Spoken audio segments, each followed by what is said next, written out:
On vous l'a souvent dit, prenez soin des autres, soyez attentif, à l'écoute, disponible. Mais qui vous a vraiment appris à prendre soin de vous? Pourquoi est-il parfois plus facile de donner, d'aider, d'accompagner que de se tourner honnêtement vers soi?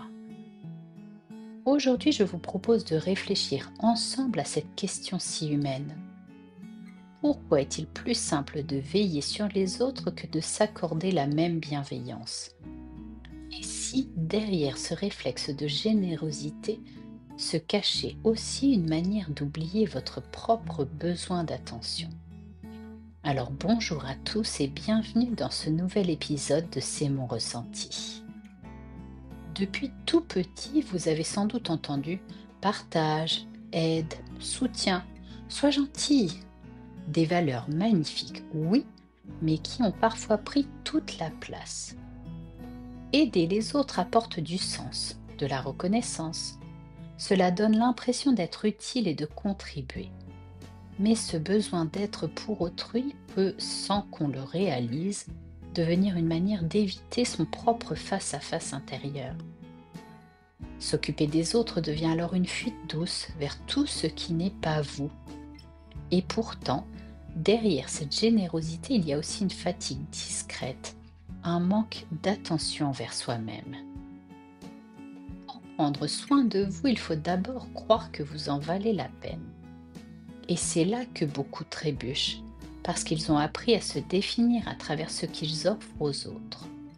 Aimer, aider, servir, c'est noble, mais s'écouter, ralentir, prendre du temps pour soi, cela paraît vite égoïste ou inutile. On se dit je le ferai plus tard, quand tout le monde ira bien. Alors on donne encore et encore en croyant se nourrir à travers le bien qu'on fait. Mais peu à peu, on s'éteint sans le dire. Peut-être parce qu'au fond, prendre soin de soi demande du courage, celui d'affronter son propre silence. Et si vous changiez de perspective? Prendre soin de vous n'est pas renoncer à l'autre, c'est lui offrir le meilleur de vous-même. Vous ne pouvez pas verser d'eau d'un vase vide. En rechargeant vos forces, en respectant vos limites, vous rendez votre présence plus vraie, plus stable, plus apaisante. Cela commence par des gestes simples, vous accorder un temps de repos sans culpabilité, écouter vos besoins plutôt que de les repousser. Reconnaître quand vous êtes fatigué ou saturé et dire non sans honte pour protéger votre oui. Car vous ne pouvez pas donner à autrui ce que vous ne vous offrez pas déjà à vous-même. Passons à l'exercice du jour. Un moment pour vous. Installez-vous confortablement. Fermez les yeux si vous le pouvez ou que vous sentez suffisamment à l'aise. Et prenez un instant pour vous observer, pour vous écouter. Observez votre corps, comment vous sentez-vous à l'instant présent? Est-ce que vous êtes bien installé? Est-ce que vous avez mal quelque part? Est-ce que vous êtes fatigué ou en pleine forme? Puis prenez un instant pour observer vos pensées. Comment vous sentez-vous à l'instant présent?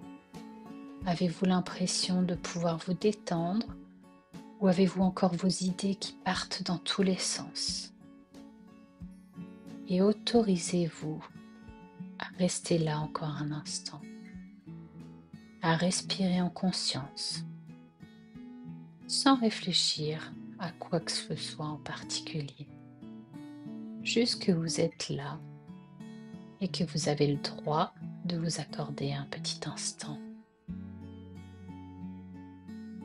Revenez doucement à l'instant présent. Vous venez à cet instant de pratiquer une forme de soin envers vous-même. Un rappel simple, vous méritez la même douceur que celle que vous offrez aux autres. Prendre soin de soi, ce n'est pas se retirer du monde. C'est y revenir avec plus de clarté, de sérénité, d'amour vrai. Vous n'avez pas à choisir entre vous et les autres. Vous pouvez être les deux. présent pour autrui et responsable pour vous. Parce que l'équilibre naît là, dans ce geste de reconnaissance envers soi-même.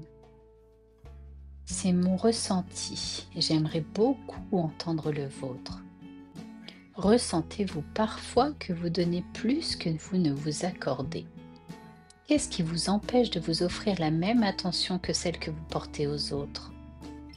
Partagez votre expérience, vos déclics, vos petites pratiques de soins personnels. Parce que c'est en parlant qu'on apprend, ensemble, à mieux s'inclure dans cette bienveillance partagée. Merci d'avoir écouté cet épisode. Pensez à le liker, à le partager et à ajouter un commentaire pour m'encourager.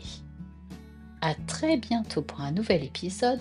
D'ici là, pas à pas, laissez-vous inspirer par le changement.